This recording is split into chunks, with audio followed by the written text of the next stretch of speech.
How good is the move Toxic? Now most of us know that Toxic is pretty good, but how good is it really? Before we dive into this topic, let us take a quick look at Toxic history. Toxic is a poison type move introduced in Generation 1. In Pokemon Red and Blue is obtained through Koga, who states that Toxic is a ninja technique which has been passed on for over 400 years.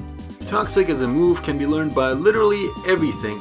It has plenty full of PP with 10 as well as a rationally high accuracy of 90%. However, it does not stop there. If a poison type Pokemon uses Toxic, it will never miss.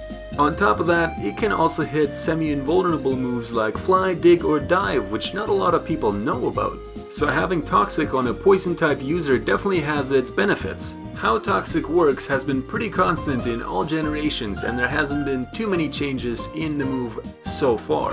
When this move is used, the target is badly poisoned and takes reoccurring damage at the end of each turn. How the damage is calculated is quite simple.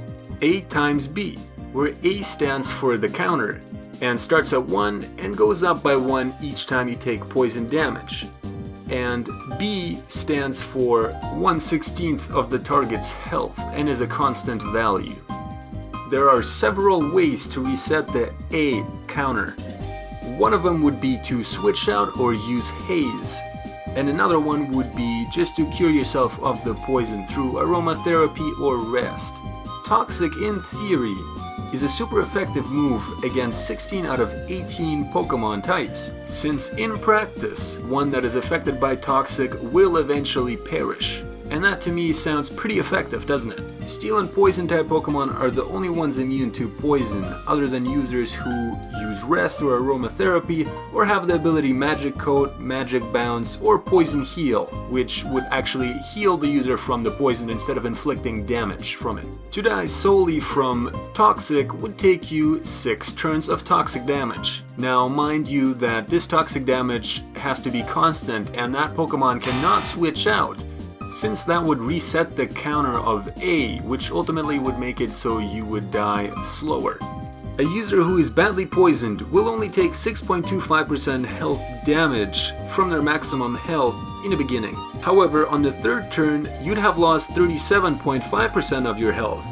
And on a 5th turn, you would have lost 93.75% of your health, meaning that on your 5th turn, you are most likely dead due to weather effects or hazards or rocky helmets and whatnot. With that being said, what can we conclude from that analysis? Well, the reason Toxic is a really good move is since it puts poison Pokemon on a timer, limiting their potential in battle and limiting their switch-ins.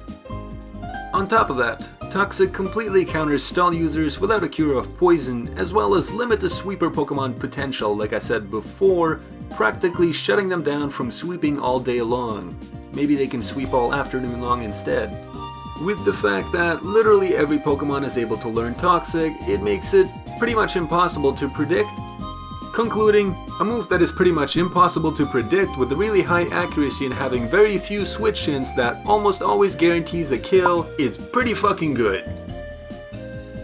With that being said, thank you for watching. Also on top of that, I'd just like to say that if you like this content, make sure to subscribe if you can. More videos like this will be uploaded in the future. Peace.